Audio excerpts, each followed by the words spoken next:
question, the individual is making a jewelry box with a square base. This means that this value is equal to this value, and when we're drawing our diagram, we can call them both x. The height will be y. So we're trying to find the dimensions to minimize the cost of the wood.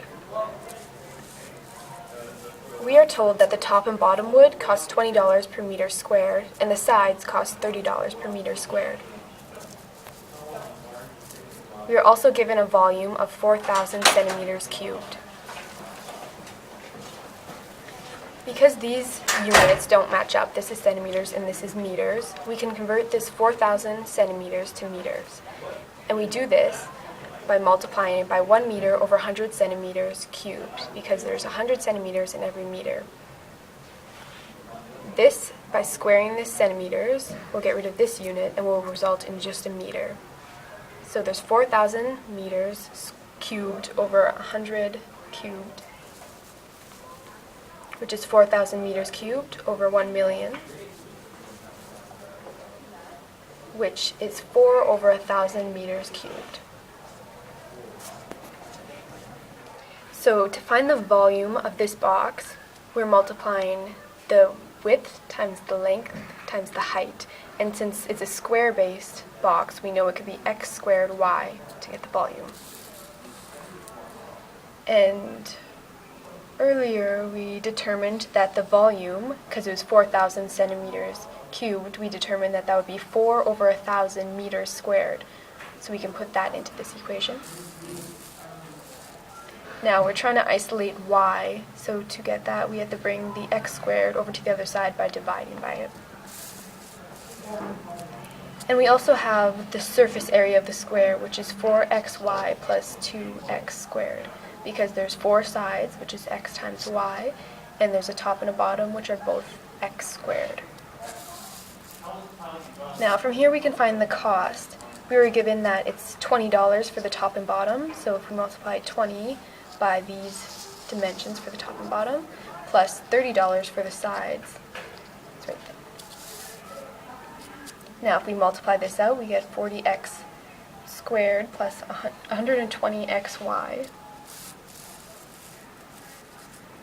And we earlier found the value of y, so we can put that into this equation too, which is 4 over 1,000 x squared.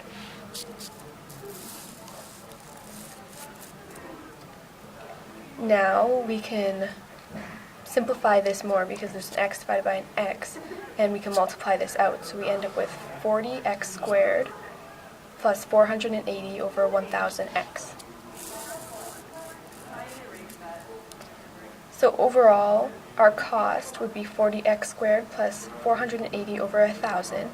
And since we will need to differentiate this eventually, it would be easier to bring the x from the bottom up to the top, which would give it an exponent of -1. So because we're trying to find the dimensions to minimize the cost of wood, we have to differentiate this cost equation. So we can do this by using the power of a function rule, which would bring this 2 to the front, multiplied by 40 is 80. Then we have to subtract 1 from the exponent, which results in just an x. Now, in this case, we have to bring this -1 to the front, which would result in -480 over 1,000 if you multiplied it, and subtract 1 from this exponent to get x to the power of -2. Now, because this is x to the power of -2, it can be brought to the denominator.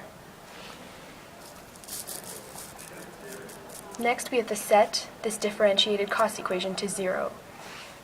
So 0 equals 80x minus 480 over 1,000x squared. Now we can subtract this 80x from both sides, which would bring it to this side, resulting in a -80x, and if we divide by -1, both of these become positive. So if we multiply 1,000x squared by 80x, it results in 80,000x cubed equals 480. X cubed equals 480 over 80,000, which we can then find the cube root of to solve just for x, which equals 0.182 meters, which is then converted to 18.2 centimeters. So previously we found that y equals 4 over 1,000 x squared. Now, since we have the x value, we can sub it into this equation, which results in a y value of 0.121 meters, which can be converted to 12.1 centimeters.